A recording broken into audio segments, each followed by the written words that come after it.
Drama today ensued at the Kenya Tourism Board offices when Tourism Minister Mwazo ejected Muriithi Ndegwa from the office of the Managing Director and installed Jacinta nzioka-mbithi. Now, Muriithi had declined to step down even after the KTB board had been disbanded. KTN's Wilkis reports.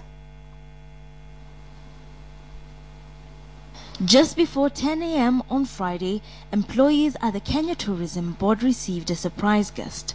Tourism Minister Mwazo, who had just jetted into the country, stormed right into the troubled parastatal's boardroom and went right to the heart of the matter. And in my presence, I'm giving Jacinta the letter for her to take over.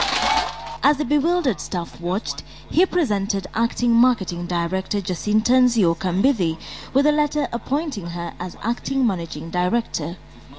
While this happened in the boardroom, Muriithi Ndegwa, who held the position of Managing Director, quietly slipped out of his office. Efforts to reach him for comment bore no fruit. A few minutes after her appointment, Jacinta moved her possessions into the disputed office. These scenes coming just days after KTB Chairman Mwazo confirmed that Ndegwa would continue to serve as Managing Director, and just a fortnight after Head of Public Service Francis Kimemia recommended that Ndegwa continue to hold the position. The Head of Public Service cannot appoint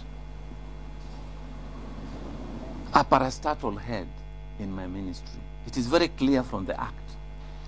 At the heart of the dispute is the Tourism Act 2011, which came into effect on 1st of September this year.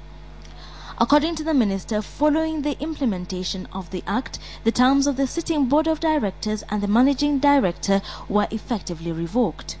A section of the directors moved to court to challenge the decision.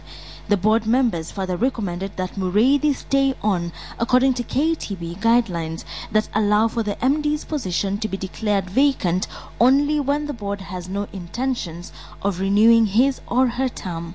The chairman signed the appraisal letter, forwarding it to the PS on the eve of 31st August, on the eve of the implementation of the new Act. So by the time we are receiving it here, it was already, the new Act was in place.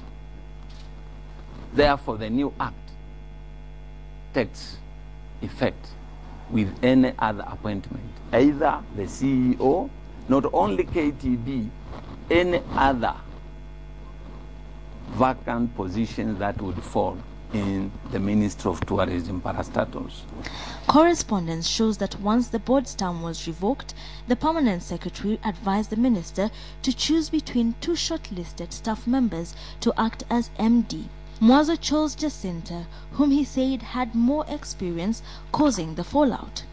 Industry players have expressed fears that sudden changes in KTB management in a year that has seen tourist numbers fall could impact the sector. However, due procedure requires that the board is involved in the competitive selection of a new managing director. With the matter now in court, a new board cannot be constituted, meaning Kenya Tourism Board is now stuck between the legality of the claim of the MD, whose stay has been sanctioned by the head of the civil service, and that of the one appointed by the minister.